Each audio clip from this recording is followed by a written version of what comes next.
En la época entre el siglo XIV y XVI, durante el Renacimiento en Roma, varios gobernantes y líderes políticos, como los aristócratas de Roma y la Iglesia Católica, así como los Medici en Florencia, patrocinaron artistas y arquitectos para el desarrollo de la arquitectura renacentista. En síntesis, hubo un impacto significativo en la arquitectura al revivir y adaptar elementos de la antigua Grecia y Roma, también promoviendo el uso de la simetría y la proporción, además del desarrollo de nuevas técnicas como las cúpulas. Edificios como la Basílica de San Pedro en el Vaticano y el Palacio de Pitti son ejemplos del impacto que dejó.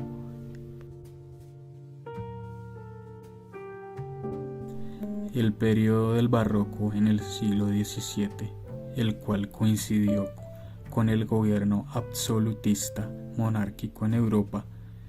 Los mandatos absolutistas ejercían un control centralizado, como el de Luis XIV en Francia. Utilizaron la arquitectura para mostrar su poder y autoridad. Los edificios eran monumentales en tamaño y en diseño, en búsqueda de impresionar a sus súbditos y visitantes.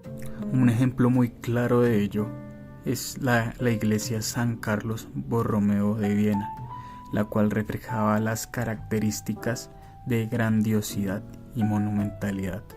Por otro lado, se caracterizaba el uso de la simetría y la axialidad en búsqueda de proyectar orden, armonía y estabilidad, que eran características muy importantes de la cultura de la monarquía absolutista.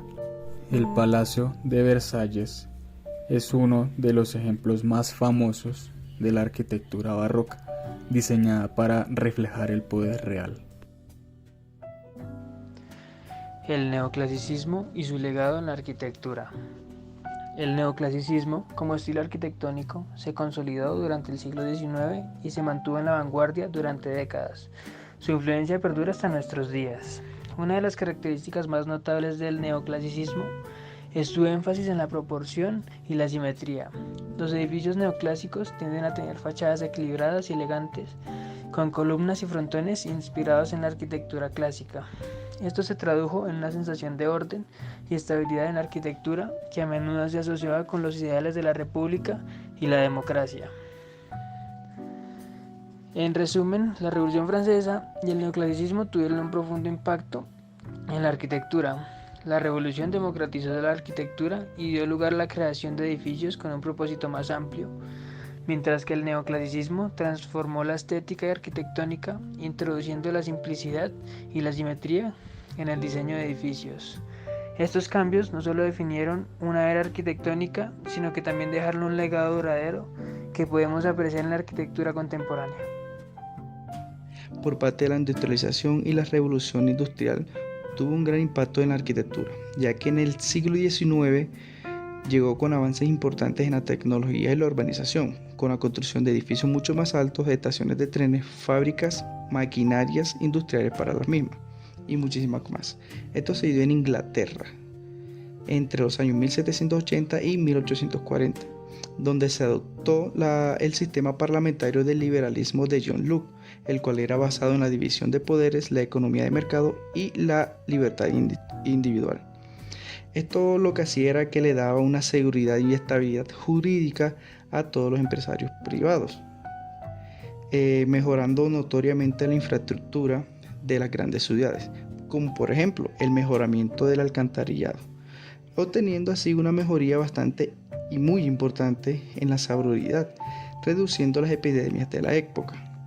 El descubrimiento y el uso del hierro, el acero y el concreto armado para la arquitectura fue de mucha gran ayuda, ya que dio inicio a nuevas técnicas y formas arquitectónicas para la misma. En el siglo XX, el movimiento modernista se desarrolló en respuesta de los cambios sociales políticos y tecnológicos. La Bauhaus, una escuela de diseño alemana, promovió una estética funcional y minimalista. Edificios como la Casa de la Cascada de Frank Lloyd Wright en Estados Unidos y la Villa Savoye de Le Corbusier en Francia son ejemplos influyentes.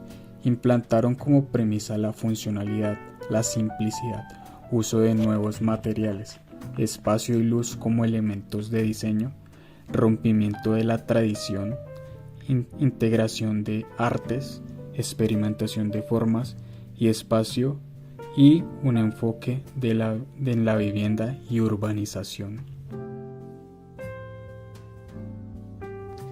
El Plan Marshall fue un plan de recuperación económica dado para las capitales principales de Europa después de la Segunda Guerra Mundial.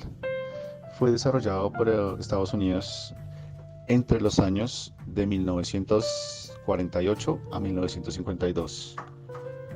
Este nombre fue derivado por George Marshall, el cual fue el que donó 12.000 millones de dólares para la época.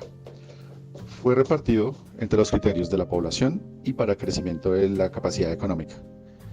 La idea era que se apoyara a las mayores ciudades y países que tuvieran mejor crecimiento económico. Los mayores beneficiarios fueron Reino Unido con un 26%, Francia con un 18%, Alemania con un 11%, Italia y Países Bajos con un 9%, Bélgica con un 8%, Austria y Dinamarca con un 5%, Noruega, Grecia, Finlandia y Suiza con un 3%, y Turquía, Irlanda, Portugal e Islandia con un 1%. En general, fue todo para el frente occidental, porque para que se previno este plan. A España no se le dio un solo dólar.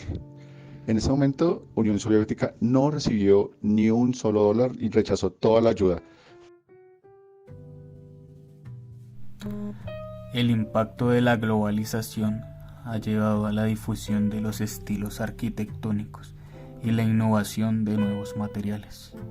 Los gobiernos han tenido que adaptarse a las tendencias globales tanto en la planificación como en la creación de regulaciones en la construcción. La globalización del gobierno ha influido en la arquitectura a través de la adopción de estándares internacionales, la expansión de estilos arquitectónicos en la que ha tenido un papel importante la economía con la inversión extranjera, la tecnología, la interconexión cultural y la promoción de la sostenibilidad como pauta esencial. Estos factores son los que han influido y contribuido al crecimiento diverso de la arquitectura en el mundo, que es cada vez más globalizado.